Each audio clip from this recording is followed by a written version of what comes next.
Good morning and happy Saturday. How's everyone doing this morning? Good Morning, morning. everybody. Woohoo! Good morning. Yay. All right. Well, we were in a preamble talking a little bit about Clint Eastwood, so I guess we got to say it wouldn't be appropriate to not say, hey, make my day. We are going to make our days this morning. And for those that are joining us new, this is 1 hour from 8 a.m. to 9 a.m. Roughly Eastern Standard Time. And those that can attend live are welcome to, because we have a kind of an open forum for banter and questions and answers. We've got some docket items, and boy, do we have them this morning. We're going to hustle right into things.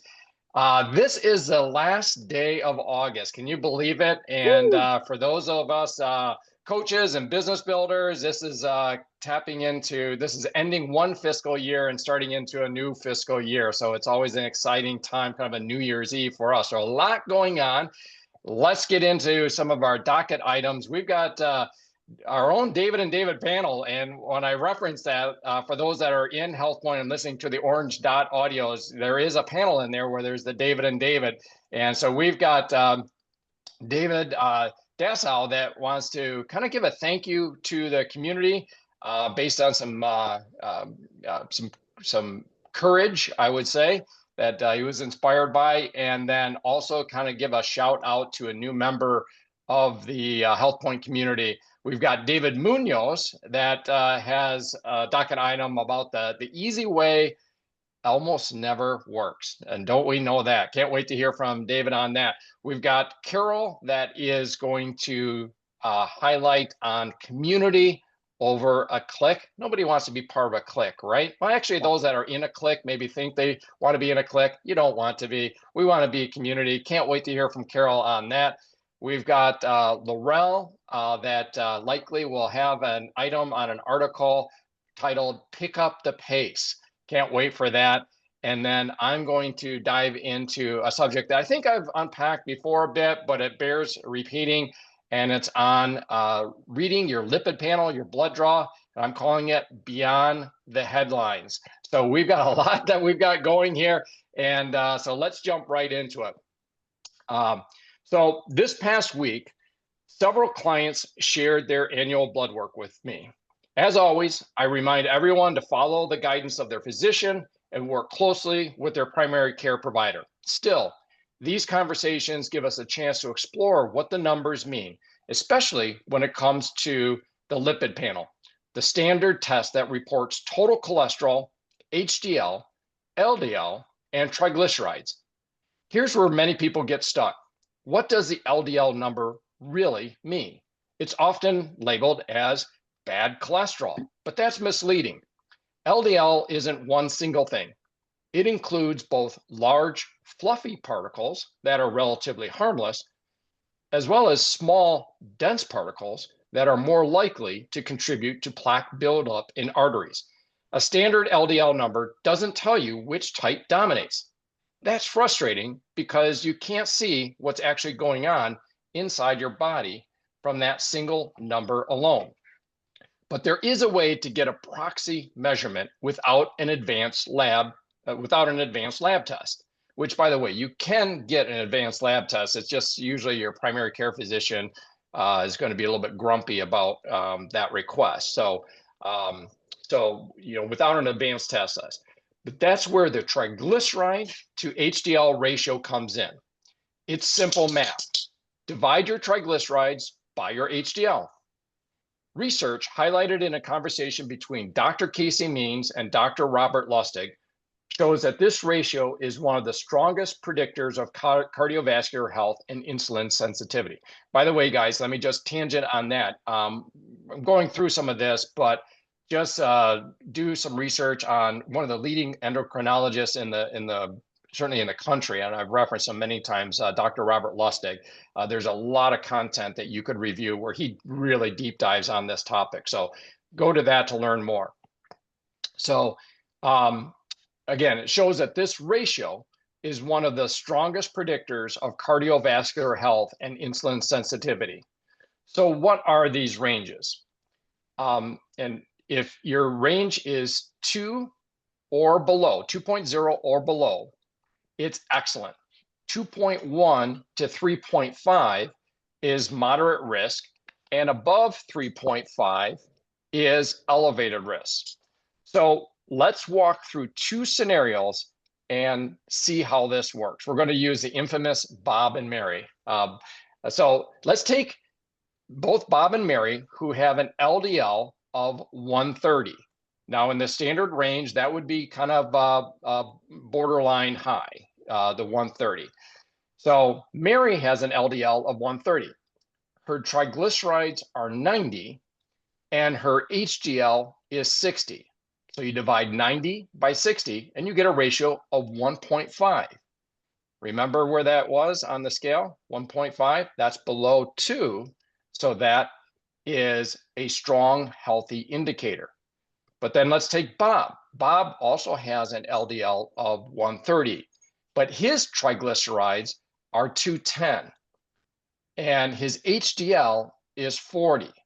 Divide 210 by 40, and you get a ratio of 5.25, which is a red flag for higher risk. On paper, both have the same LDL, but their risk profiles are very different. This is why some people are prescribed statins quickly based on LDL alone, while others may benefit from more from addressing triglycerides, HDL, and lifestyle factors first. The LDL number is just one piece of the puzzle. So what drives improvement in this ratio? At the core, the Health Point program is designed to lower triglycerides and improve lipid health by addressing root causes, reducing refined carbohydrates and sugars, moving into whole foods, and supporting the body with balanced supplementation. Adequate protein, lower carbs, and lower unhealthy fats help the body tap into visceral fat stores, which are tightly linked to triglyceride levels. Previous episode, I think last episode, 2 episodes ago, we talked about visceral fat, remember? So over time, healthier fats are reintroduced during maintenance, which supports long-term metabolic health. What else can help? Another powerful lever is omega-3 fatty acids. Our advanced omega product delivers over 1,100 milligrams of EPA and DHA. That's this guy right here that I'm sure many people are familiar with, probably taking it. That's the advanced omega. So that is delivering 1,100 milligrams of EPA and DHA, which is excellent for daily maintenance. But when someone needs to bring triglycerides down more aggressively, higher intake can help.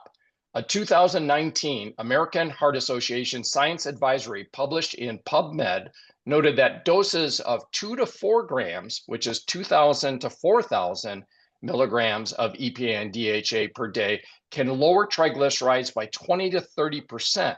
And in cases of severe hypertriglyceridemia, by more than 30%. That means doubling or tripling the standard daily serving of advanced omega can make a real difference. Ultimately, the deeper concern with lipid panels is atherosclerosis, or plaque buildup in the arteries. Blood numbers are useful proxies, but they can't directly show arterial health. Imaging studies can. These include CAC scans, CIMT scans, and CT angiographies. Those are the 3 primary scans that you can get to actually image that. So when you look at your lipid panel, don't just stop at whether a number is flagged in or out of range. Look for the deeper story. Are triglycerides falling? Is your triglyceride to HDL ratio improving? Are you moving towards metabolic health? For many of my Health Point clients this week, the answer was yes. And the results are true markers of progress. Okay, guys, that is my segment on kind of going beyond the headlines of your standard lipid panel. We'll throw it out there for any questions or comments. We've got a lot of docket items, so we'll kind of quickly move around, but anybody have any thoughts, comments? Well, you know, what's funny is I just had my blood test done, and everything was in green, except for one, but it was yellow. So I was like, okay, I'm good. I'm healthy after 8 months ago, I couldn't even get out of bed. I had to have my wife help me or my son help me. And I'm thinking, okay, this is working. Now I got to do a little deeper check, huh? Well, it's a lot of times, where this kind of comes into the fold is where those numbers are not in the green, or even in the yellow. Sometimes they are, but yeah, it's just good to kind of understand, well, just how to kind of figure out, beyond that in range, out of range, what's really kind of going on there. And what we know is that, the general guidance is that you want to your HDL is a protective type of cholesterol, quote unquote, good cholesterol that you would like to go up. Okay, that's a protective type of cholesterol. Your triglycerides, you want to go down. Okay, and and again, we highlighted in here how you can, how the Health Point program writ large is really dropping the triglycerides, and then of course with maybe more omega-3 that can help even more. Um, but yeah, I had a number of conversations this week, some that were new clients, where one in particular was like, "Oh my gosh, my cholesterol has gone up," and I said, okay, if you feel comfortable sharing, give me the specific numbers, which she did, and the picture was immediately clear. Here's the other thing. I mean, if I can paraphrase, it's not even paraphrasing Dr. Robert Lustig when he says when you get your lipid panel and it says total cholesterol, he says, he's so funny. He says, throw that in the trash. It's a dumb number. And if you think about it logically, total cholesterol, which is taking in all, your LDL and your HDL, if you're labeling one as kind of good and one as bad, how does combining the two together and saying your total cholesterol being high is meaningful? It's taking one good thing and one bad thing and adding them together. It makes no sense. To this day, I don't understand that. But Robert Lustig is just unabashedly clear. He's just like, take that number and throw it in the trash. But look at your HDL and then look beyond your LDL. And what a lot of doctors say is that right now, a physician, conventional medicine only has a pharmaceutical for impact on an LDL number. So that's why LDL is focused on. If they had a prescription for triglycerides, they would be focusing on triglycerides, but there is no prescription for triglycerides really. But there is prescriptions for LDL that are your Lipitor, your Zocor, and so forth. And but a lot of the doctors that really weigh in on this subject say, well, why aren't if triglycerides are such a meaningful number, why isn't there more conversation about that when someone's reviewing your lipid panel? Because there's not a prescription for it. There's only a prescription for LDL, which would be fine and is fine in the right context if you have the full picture. But if you're going to prescribe something like that, then know more about that LDL. As we looked at with Bob and Mary, they both had an LDL number which is borderline high of 130, but one had a low triglyceride and a high HDL, and the other one had a high triglyceride and a low HDL. Two totally different scenarios going on inside those bodies. And by proxy, one of them, the one with the 5.25 ratio, has, remember, in the LDL spectrum, think about like, one particle, think of it like beach balls or balloons, kind of like large buoyant particles flowing through the bloodstream. Really difficult for that to, that doesn't lead to the plaque buildup, the arterial sclerosis, in the artery. But the smaller dense particles, that can and likely will. So when you have this high LDL number, or borderline high at 130. Is it the small dense particles? Well, with Bob, by proxy, his triglyceride to HDL ratio said a huge shout out, yes, screaming, yes, yes, yes, high risk factor. But the other, Mary, with a LDL of 130, but a low triglycerides and a high HDL, her ratio was 1.5, which is below 2. And so two totally different scenarios going inside, Bob and Mary's bodies, but both had the same LDL of 130. So yeah, I guess I just repeated what I've already said. So, which isn't a good use of time for today's episode because we got a lot to get through. But if anybody else has any comments or questions, we can always circle back on this later in the episode too. But any other thoughts or questions? Quick comment. Steve Beber last week, I believe, shared that through his research that he had done, that he takes, I believe, 5 of the omegas to be healthy. I can't remember what the reason was, but yeah, and Steve Bever or Pam Bever, if you're on here, and feel free to shout out. Yeah, I'm here. Yeah, good morning. Good memory, David. Yes, I take 5 because my physician had a little concern that maybe your blood pressure is getting a little high, and I told him that I was on a very high quality omega, and he says, well, there has been no real proof to show that it affects blood pressure.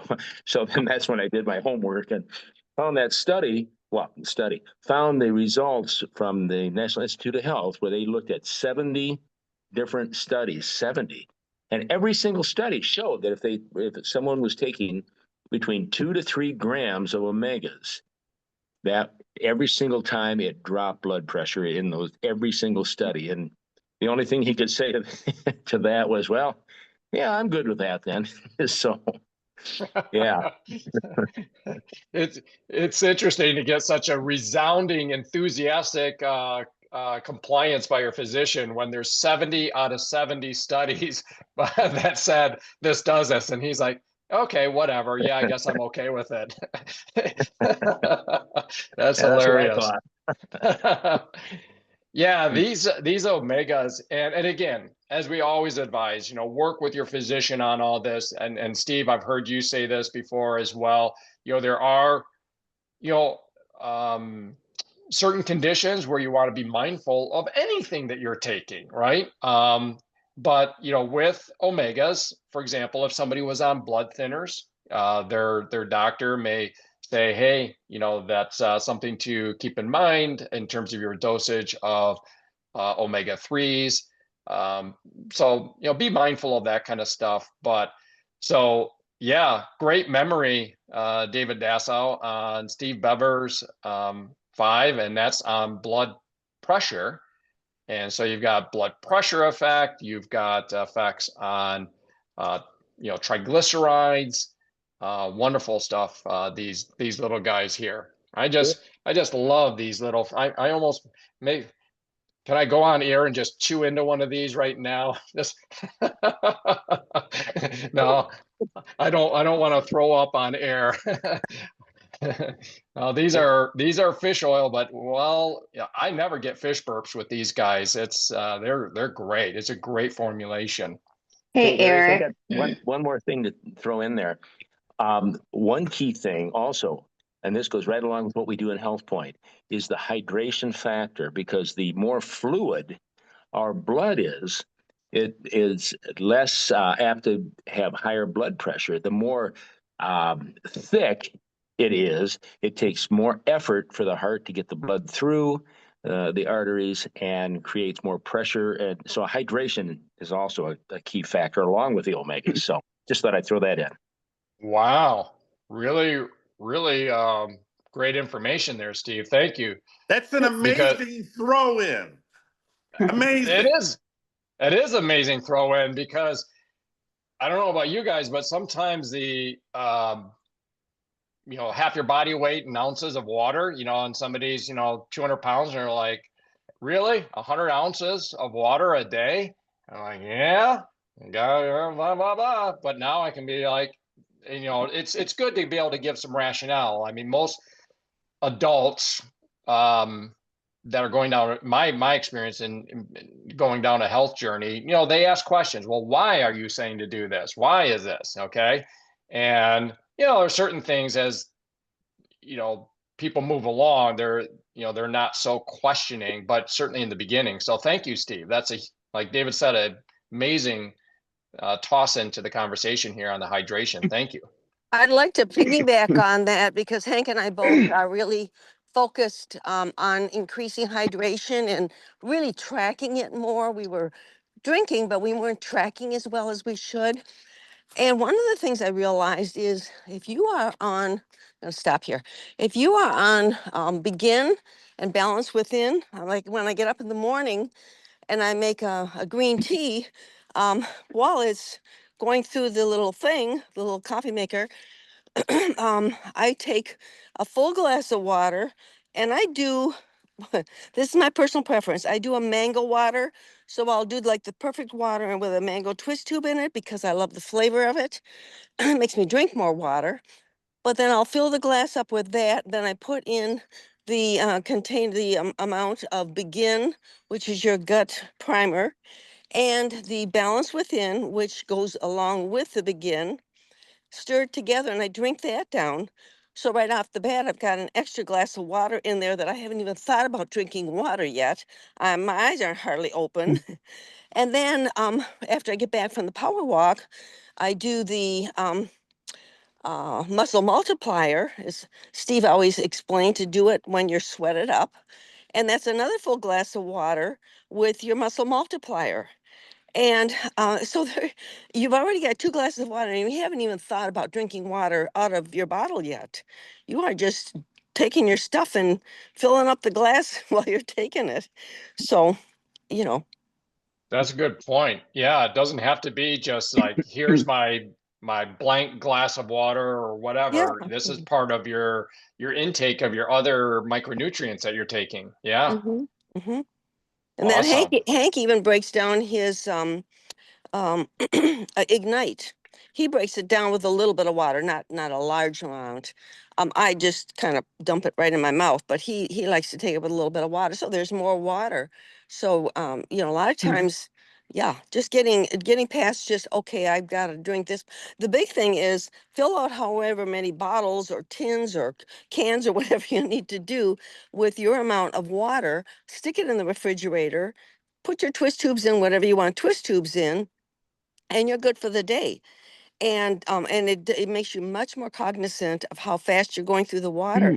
And in your brain, when I take like the tin of water and I dump it in with my Balance Within and Begin, I'm seeing that thing emptying out. And psychologically, that really is a feeling of I'm doing this, I'm doing this. And it triggers your brain. Mm. Love it. Love it. Yeah.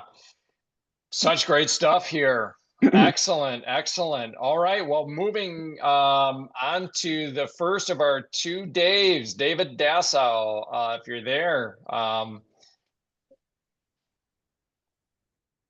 Bueller. I'm here. I'm catching my Bueller. breath. It's okay. It gave me an opportunity to do my Bueller Okay, thing. Bueller. Yeah.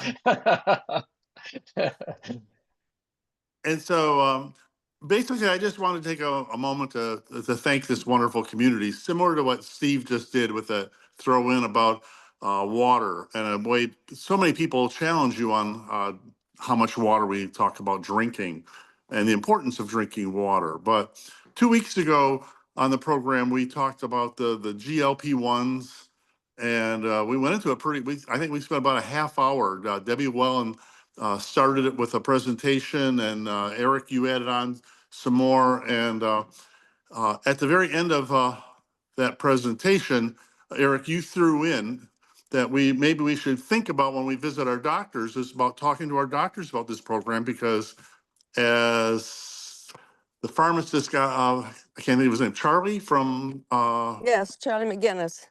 shared that the doctors only have 5-7 minutes time to talk with a client, where we spend hours with our clients, staying connected with them. So anyways, being in this community and having the knowledge that I get from this community has given me greater courage. The book of Proverbs talks about seek wisdom and knowledge. I really believe by getting up early and spending time in this community that I gain more wisdom, more knowledge. And I believe if you seek wisdom and knowledge, ultimately you can find the gold and the silver. But Chris had a doctor's appointment this week. And so I prepared, I had a little cover letter. Debbie Llewellyn sent me a really nice article from Henry Ford Health talking about the GLP-1s that I attached to it, along with a little flyer that I have of Chris with her weight when she weighed 100 pounds heavier and what she looks like today. And so when the doctor was all done with her just a regular checkup, she said, any more questions? And I said, I need 90 seconds. Now, I had talked to this doctor maybe a year ago, and she kind of blew me off. And this time I was much more assertive, because I just said, hey, you got the sign right up here in your office promoting Ozempic. And are you aware that if you lose 100 pounds, that like 25 to 40 pounds of that will be muscle and bone mass? And I just said, maybe it'd be nice to have an alternative program. Anyways, I shared with her. She kind of shared that with the Corewell organization, it's such a huge bureaucracy that it's hard to get anything approved. As she shut the door, she did. I don't know why. This was a throwout, and that maybe the community has more knowledge on this than I do. But she looked at me and said, a good place to maybe go is the smoothie shops, because a lot of smoothie shops have really promote healthy smoothies for people who are looking for better health.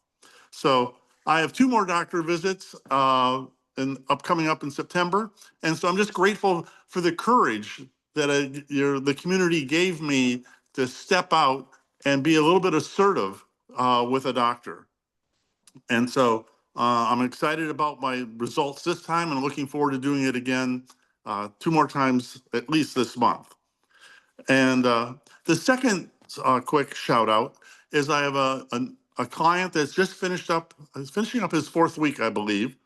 And his name is Daniel. I believe he's on the program. And he got some blood work done a couple months back, and it was iffy. And so he started the program, and once he got through that first week a little bumpy, he's been perfect on those everything that he's been doing, and he's lost 15 pounds. He really didn't come on the program to lose weight. He's sort of shocked because he's lost 15 pounds, and he's been taking the muscle multiplier also, and he kind of just raves about the muscle multiplier. And so this is just a shout out to Daniel. And Daniel started listening to Voices of Health Point in his garage. I knew that he worked in his garage at night, so I would send him the YouTube videos and say, hey, while you're working, don't watch it, just listen to it. And so that's been effective for him. I'm always grateful for Laurel, who tells people you don't even have to get out of bed in the morning. Just have your cell phone and your buds next to the bed, have a bottle of water maybe. And as soon as you wake up, you don't have to come on, just put the earbuds in and listen in, and it will bless your life. So thank you again for this community and the wisdom that we have from some really smart people, and the courage that it gives me to step out. That's it. Wow. David, one of the things that, you got a lot of strengths, which we could note here, but everything from what you said earlier regarding how you listen, you're picking up on something that Steve Beber said a number of episodes ago, to, you are just an incredibly mindful listener. There's a strength that most people need to really develop, called reflective listening. And I don't know if you naturally like this, if you worked on it, but man, your listening skills are super high level. which has got to serve you in many good ways. It certainly serves us. Here's for my sure. joke. Here's my joke. In college, I never read a book, but I never missed class. And so I could remember almost everything that the professor would say. So I didn't get A's, but I got like, so I was a CB student. It wasn't until I turned 30 that I started reading. Oh, that's interesting. So you just like literally because you didn't do the reading, you picked up and just had like a really good ear where you would just be very mindful and intentional about listening. Yep. 80% of what a professor has on their test or more is what they talk about because that's what they think is important. So it worked for me. Chris is the one who There- graduated cum twinkie twinkie. Twinkie, Twinkie. I love it.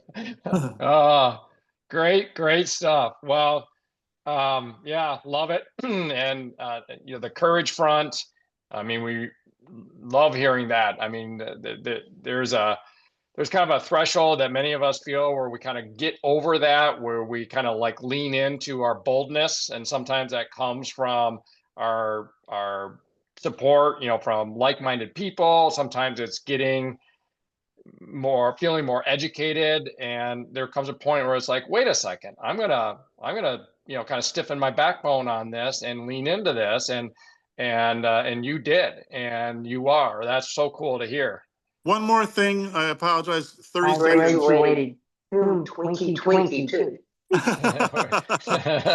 Somebody is got very that. smart.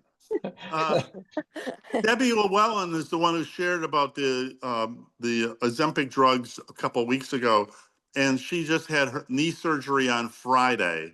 Yeah. And she is grateful because her doctor who did her first knee surgery noticed that she had lost 30 pounds and that this surgery has gone well, and we're expecting a rapid, successful recovery. And just continued prayers for Debbie Llewellyn. We appreciate her greatly in this community. Yes. Yes. Absolutely. Yeah. Debbie's Debbie not only a part of the community, she's a contributor. She Big time. contributes some really good stuff. Mm-hmm. Yep. Yeah, I love hearing, I mean, Debbie's contributions. So good, so absolutely phenomenal. And again, many thanks to David on helping Debbie, and David and Chris for sure. Well, we could linger on all of these topics, and I'd love to, but we're moving on to our next Dave and the David and Dave duet here on our own Orange Dot Davids. So David Munoz, if you're there. I am here. Can you hear me? I can hear you. Yes, I can. Yes. All right. Well, following David, which is such a great guy, I know him personally very well. And then you, Eric, I feel like Clint Eastwood's over me saying, "Do you feel lucky, punk?" Trying to follow all this. Oh, love it. My thing is on the easy way almost never works. So here I go. Well, yeah. Actually, I kind of learned this from my dad. My dad used to work on houses. I learned it from my grandfather, who was a licensed carpenter, electrician, plumber, and fixer. And he built his own tools. I mean, they all believed in hard work. My dad was doing it full time working for Ford. And one time I was trying to help him because I saw a leak in the bathroom. We had an exposed pipe for the tub. So we were doing it modern before it was modern. So, and I found my dad's plumbing tape and I taped it up and I said, "Okay, Dad, I fixed it." He looked at it. He goes, "Well, thank you for trying. That was great." He goes, "But, the easy way typically doesn't last long, son." So he took me to the store, showed me how to buy the right stuff, what we needed, came back and I helped him fix it, and I learned the value of the easy way. Doesn't always work. So my mom was telling me about this new diet that she was going to try and see if it worked because everybody's raving about it. I said, "What's it called?" And she goes, "Well, it uses pink salt." And I'm like, "Pink salt? Yeah, you just drink pink salt." I'm like, "Okay, go ahead, Mom, but keep eating right." I said, I just let it go, I'm like, once she finds out it doesn't work, she'll be back, right? So then, I found I had to post something for my wife. I didn't say have to. I wanted to post something for my wife for her birthday. So I went in there and I posted it, and then I saw this thing, the pink salt trick. I'm like, okay, what is this? So I looked at it, and and I was watching the video, and the thing was like 40-minute video, but never really, was talking about all this stuff. And I'm like, wait a minute, what is it? Give me the ingredients. What does it do? So I said, forget it. So I started to do my own research. So here's what I found out and there's a big social media hype. I guess it's reaching millions, and people are doing this. So there's a Natalie Riso, who's a RD, registered dietitian, had to say about it. Social media never seems to run out of wellness tricks that promise big results in no time. From detox teas to apples, cider vinegar shots. There's always a new spread that claims to melt fat, flatten your stomach, and boost your metabolism overnight. The latest hack rounds mixing pink Himalayan salt with lemon juice water, also known as the pink salt trick. Though she talked about how the influencers have really upped the whole game on this. However, while pink salt may look pretty in your pantry and lemon water can be refreshing, there is no scientific evidence to confirm the combination accelerates weight loss or magically reduces stomach bloating. In fact, for many people, adding extra salt to water may actually have the opposite effect, making you feel more bloated. So what is a simple pink salt trick? This is where I finally learned what it was without listening to a 40-minute video. Start with 8 to 10 glasses of water, add a dash of pink Himalayan sea salt, and squeeze a lemon. Some recipes call for a tablespoon of apple cider vinegar or a dash of cayenne pepper. Can the pink salt trick help you lose weight? She says, simply put, no. The pink salt trick is not a science-backed strategy for weight loss or debloating. She also says some supporters claim that the sodium in the drink contributes to electrolyte balance, enhances hydrogenation, reduces bloating, but adding extra salt to your water could actually have the opposite effect. According to the American Heart Association, about 90% of Americans exceed their daily sodium allotment. For people who have already consumed a high sodium diet, more sodium can lead to increased retention, making you feel puffier. Are there benefits to the pink salt and lemon juice? Not really. Lemon juice does provide a little vitamin C, but most people don't add enough to boost the nutrition of the drink significantly. Pink Himalayan salt is often marked as a healthier salt because it contains traces of minerals like magnesium, potassium, calcium, but the amounts are so tiny that they don't provide any meaningful healthy benefits. Adding coarse pink salt does contain luteolin, a nutrient that helps thyroid health. Using pink salt in place of regular LDL could potentially create nutritional gaps over time. Does the pink salt hydrogenation salt draw a toxin? There is no evidence to suggest pink Himalayan salt or any type of salt can remove toxic material from the body. As a matter of fact, the liver and kidneys naturally remove toxic waste from the body without any help of sodium.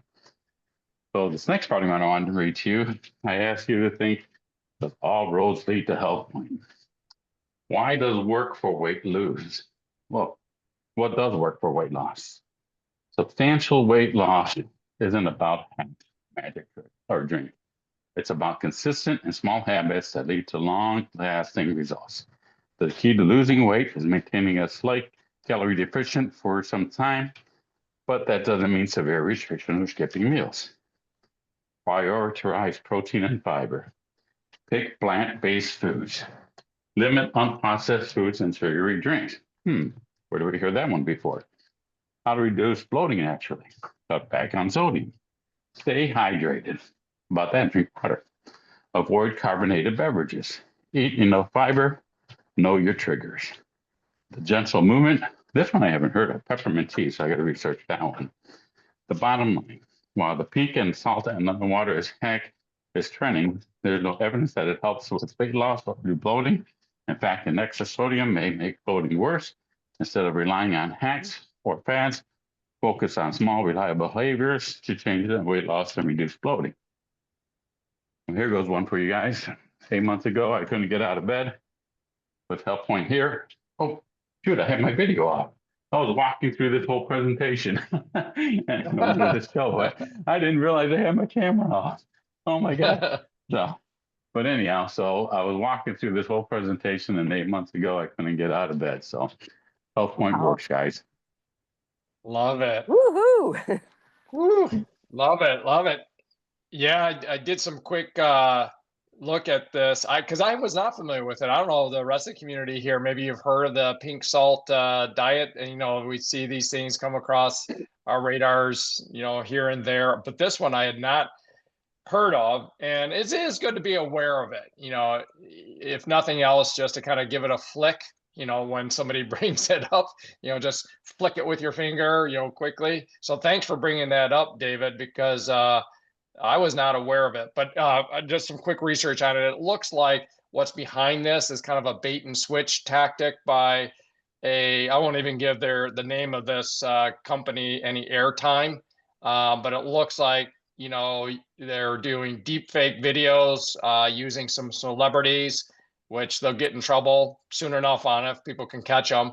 And they're doing a bait and switch tactic where, they string people along on this media content, and then ultimately they're trying to sell a different product.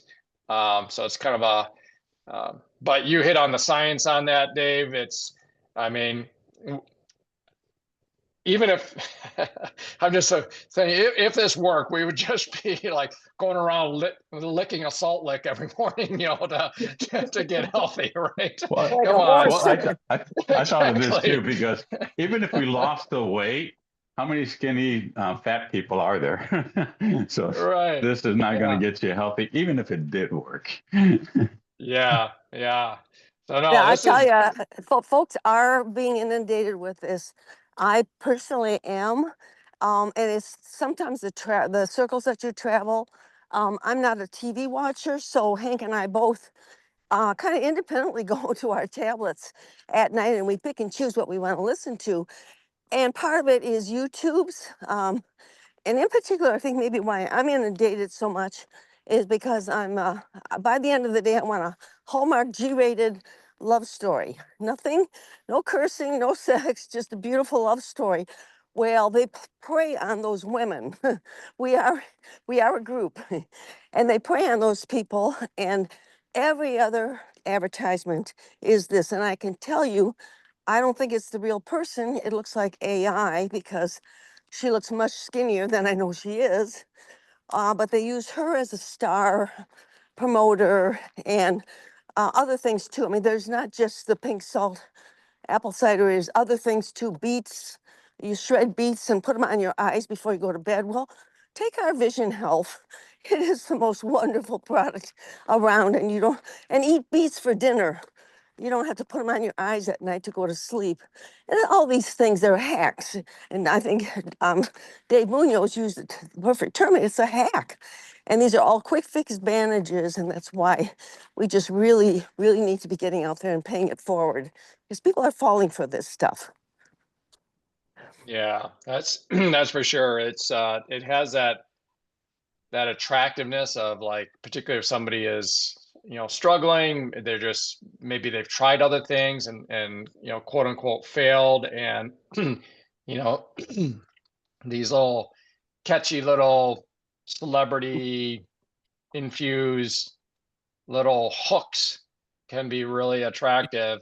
But boy, and I had this experience again this week. We've talked recently where if somebody just does 1 6-week cycle, the revelation that they will come to of how they can absolutely do this, that their confidence that this is not something they don't need a pink salt diet after they do 1 6-week cycle. I had a gal, she travels a lot. She actually started a program. She was in Europe for a lot. She came back, and so we've had kind of this window of time where she's at least in the United States, and she's in her first cycle actually, and just wrapping up, going to be transitioning into metabolic adjustment, but she's going to be taking off again for 4 weeks in Europe. So I was prepared for this. I knew this was going to be the case. And I was prepared to say, hey, maybe we go into like a maintenance mode while you're in Europe. I was prepared for that. And to my delight, and I was going to say surprise, I shouldn't be surprised, when we kind of got around to that, as she's talking about her plans and when she's leaving and when she's coming back, and she says, Eric, this is so easy. She says, these cravings that I used to have when I'd walk into there's a particular grocery store that has these cupcakes that were always a big tempting for her. She says, I see them, I kind of acknowledge them. She says, but you talked about how when your blood sugar goes from a roller coaster to kind of like, those cravings go away. She says, I just don't have these cravings. And she says, I've already kind of worked out how I'm going to do it when I'm in, London, England, and how I'm going to do it when I'm in Germany and stuff like that. And she says, it might not be perfect, but this is really easy to do. She says, and so I guess the point there is, for anybody that's looking into pink salt diets or anything else, if they just go into 1 6-week cycle, get that under their belt, they then are in a position to really evaluate how, quote unquote, hard it will be to, get healthy.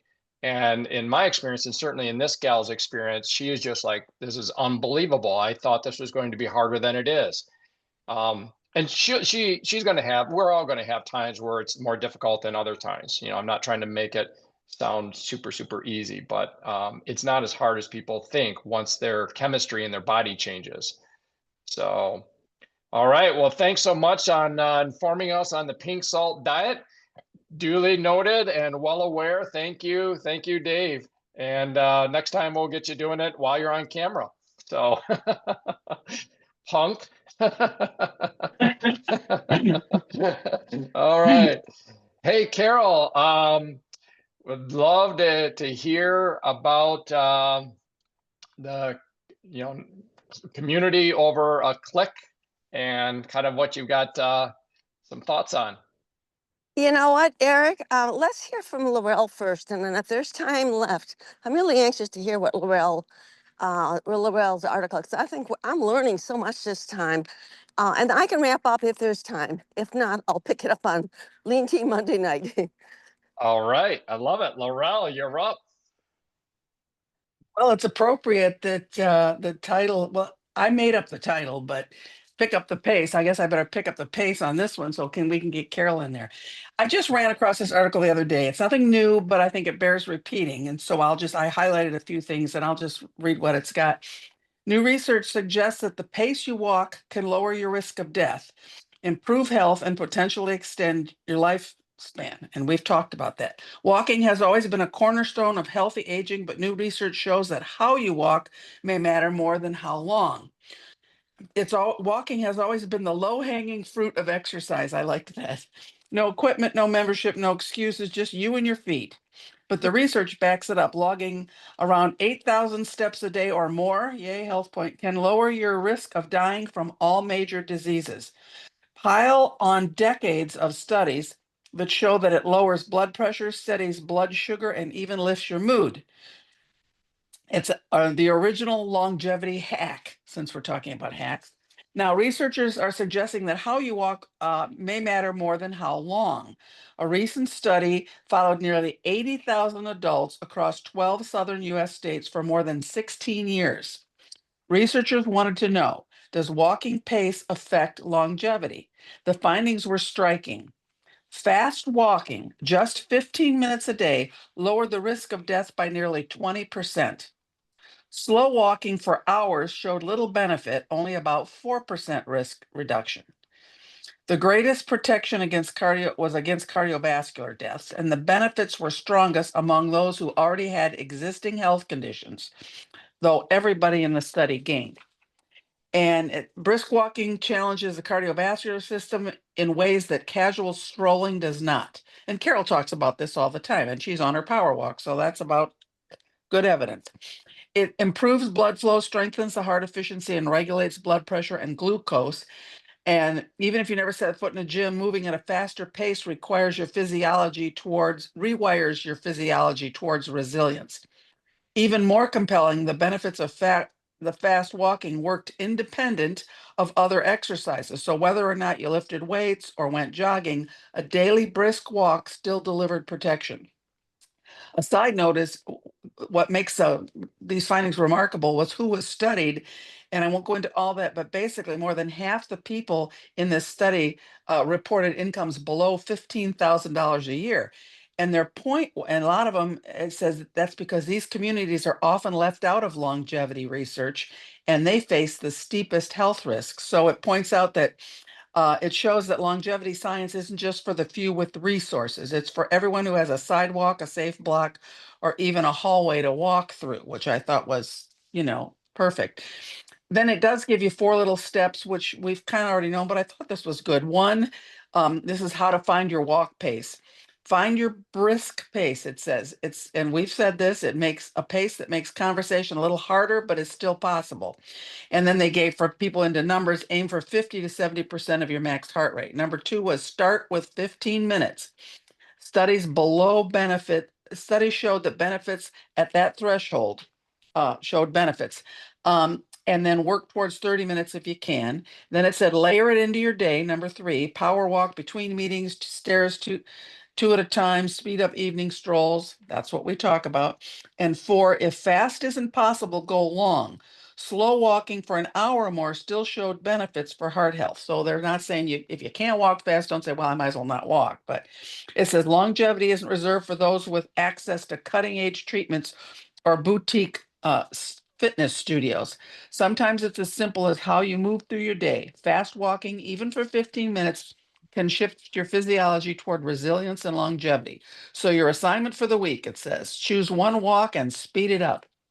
Not a marathon, not even a mile, just daily practice of moving with intention. Your heart and your future self will thank you. So pick up the pace. That last part was mine. Hey, Love it. Laurel, I have to Yes. chime in on that one. That's why I have obviously, there are those of us who are motivated by music, and rhythm will really help. And so when I'm walking in my house where I know I won't trip, I will, this dates me, but I put on an ABBA playlist and I make it so that it's a little bit slower, then it gets the next song is a little bit faster. And eventually I'm like trotting, but I don't even notice it because I'm only keeping beat with the music tempo. And that is one thing that I found with the gal that we coach, Harriet. She said she's not able to get in walks necessarily, but she can dance. And so she dances around her house and she too listens to the music. And honestly, that will push me where I can't even imagine that I could go, but, and not running, I can't run even, but I can really walk faster when that music pushes me. So that might be something that others would tie into and probably do just because it's, something they like to do. But I do that all the time and it gets tiring for the kids sometimes. Oh Yeah. no, ABBA. No, I used to be in cross country track and a couple of the sports, but I used to listen when I was training to music and it set a pace so that way I can keep my time. Yeah. So very true. I do the same thing, and then I might start doing it for walking, because I will say that when walking, I do have the unfortunate case, in light of this article, thank you, Laurel, of, when I'm listening to maybe our orange dot audios or something like that, I do find that my pace goes into just it's a walk, it's a nice walk, but it's not a power walk because I'm kind of getting cerebral, I'm thinking and stuff like that. Whereas with the music, and thank you for that, Pam, because I might start, integrating more music in my walks. I do sometimes, but where I really use music, similar to what you do, mention David Munoz, is I do when I'm doing my non-walking workout. So in my case, I kind of do what's called animal flow, if anybody's familiar with that. But rather than I play song tracks on that, and you've got an average length of a song. So I know if I've done, I mean, you do even one song in animal flow and you will be pretty spent. And so I just try to go from one song to two song to three song. But it's that beat. It's sorry, Pam, it's not ABBA. I have to admit, it's definitely not ABBA, but there are ABBA lovers and there are ABBA haters, and there's probably a split right down the line on here. But so, but in all seriousness, the point being, it is inspirational. You know who talks about that quite a bit is I hear him talk about music, and every time I hear him talk, I'm like, dang it, I got to do more of this. The inspiration of music is Peter Cox. For those of us that are business builders, you hear Peter Cox, he talks about, having your song, you have something that moves you, that inspires you. And so thank you, Pam, for integrating that into this walking conversation. Music is very powerful. And even if it is ABBA. Sorry, I'm bringing out my Clint Eastwood on you, Pam. So That's right, you rascal. I'll make your day. Oh, so many great, so much great stuff here this morning, guys. And Carol, and we do have a bit of time yet before we wrap on this last day of August. We are, I'll throw out some upcoming dates, and I know Carol, you might comment on this as well, but of course we'll have next Saturday for our walk and talk in the morning, but there's also a unique opportunity for a Network 21 Connect virtual event, which I'm sure all the coaches and business owners will be participating, but there is a unique opportunity for others to participate in that as well. And then we've got the Monday nights. We've got we always have a special Monday night with Carol Zampa leading the 8 p.m. to 8:30 p.m. Monday night, and then also Tuesday. So Carol, I hope I haven't stolen any thunder on that, but if you've got time, do you want to cover anything? Well, no, you didn't steal any thunder. You actually enforced exactly the things that I wanted to enforce. One thing I did want to say and I want to promote is that Monday we have Eric that's going to be doing the first part of the program, and he always does so well on just really, really selling the program. So I would say get your prospects, people you've been talking to, maybe people that were on the program before and need a refresh. This is September 1st for a lot of people, and it's time for a refresh.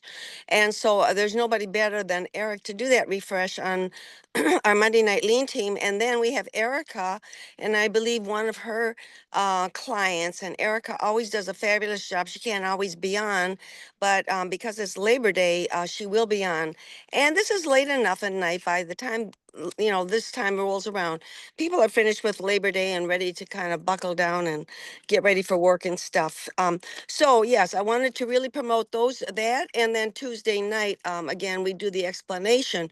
So just really pump people into that. That's my whole plan, or my whole impetus is plug people into that, and then get them over to your house or send them the link or whatever you need to do to get them on Saturday. This is going to be a very, very special thing. And we want to really have it pay off for our particular community. And speaking of community, real quickly, I want to end with, we talk about community versus a clique. And I've talked about this before, but this morning I went and Googled it, the definition of them, and I thought it was great. So I'll read it real quick. A clique, and I'm real familiar with cliques because I went to an all-girls Catholic high school that was an hour and a half bus ride away. So I was not in any cliques, any sororities, any of that. But you're probably familiar if you went to university or a cliquey girls school, what a clique is. But it's a small group of individuals who interact with one another and share similar interests rather than include others. rather than include others. Interacting with cliques is a part of normative social development, regardless of gender, ethnicity, or popularity. Although cliques are most commonly studied during adolescence and middle childhood development, they exist in all age groups. They are often bound together by social characteristics such as ethnicity or socioeconomic status, which was my case, and I wasn't in that status, so I never got involved. Examples of common or stereotype typical adolescent cliques are athletes, nerds, and outsiders, and sometimes sororities. And then it says, typically people in a clique will not have a completely open friend group. There you go. Will not have a completely open friend group and can therefore ban members. And we can ban them even in some of our actions or words sometimes. We have to be careful of that. So even if they do something considered unacceptable, such as talking to someone disliked, some cliques tend to isolate themselves as a group and view themselves as superior to others. This can be demonstrated through bullying and other antisocial behaviors, which I don't think we fall in that category at all. But what we want to concentrate on is the word community, because that is what we use. And that has really become a culture in our organization, the Lean Team and the Walk and Talk. We hear all the time about community. And David Dassow brought that up beautifully today about the community, as did others. But he really hit hard on that. So community is a sense of belonging and connection among individuals who share common interests. Isn't that what we're all about? Belonging, individuals that share common interests, beliefs, or experiences, often providing mutual support. Mutual support. Shared responsibility, that's why we ask everybody to be contributors, and a collective identity. It doesn't require a shared physical location. Isn't that the truth, though? We're all the way from Texas to California to Chicago to Michigan to Florida. It doesn't require a shared physical location and can exist through shared goals, stories, and values. And that's what we talk about all the time, the stories. Key elements include a feeling of membership, the ability to influence the group and be influenced by it, integration and fulfillment of needs, and a shared emotional connection. And I think that that is something that I really would like to probably put on. I don't know, Eric, you tell me, is it on the Health Point app or should I be on the Audio Club? I don't know where to put it. But anyway, I think it's important for people to read and reread as we continue on to pay it forward towards our Connect to Health on Saturday. So just remember, guys, that many of us are business owners. Some of us are clients. Some of us are business owners. Some of us are clients that possibly could look at the option of being a coach or a business owner using the Health Point approach, and maybe aren't ready for that yet. But we all travel the same thing, the same path. So the more we use Connect to Health to attend and to share links with people on Saturday, the better off we'll all be. And this is the beginning of a new year. I want to wish everybody a happy new year, and let's make it a happy, healthy new year where we help people to become the greatest version that they can possibly be. So I'll turn it back over to you, Eric. What a great way to wrap a phenomenal program here, Carol. Thank you so much. And so we will plan on being here same time, same place next week, but hopefully we'll see a bunch of us on Monday evening, and we'll just leave it at that. The next step would be the Monday evening, 8 p.m. from 8 to 8:30. If you don't have the link, check with your coach, and we'll have a ball on Monday evening. But that's a wrap for this month, for the month of August. We'll see everyone in the month of September next Saturday, same time, same place. Bye-bye. Bye. Adios. Bye. Make it a great week. Bye. Check Hi, in, Jane. everybody. Happy Labor Make my Day. day.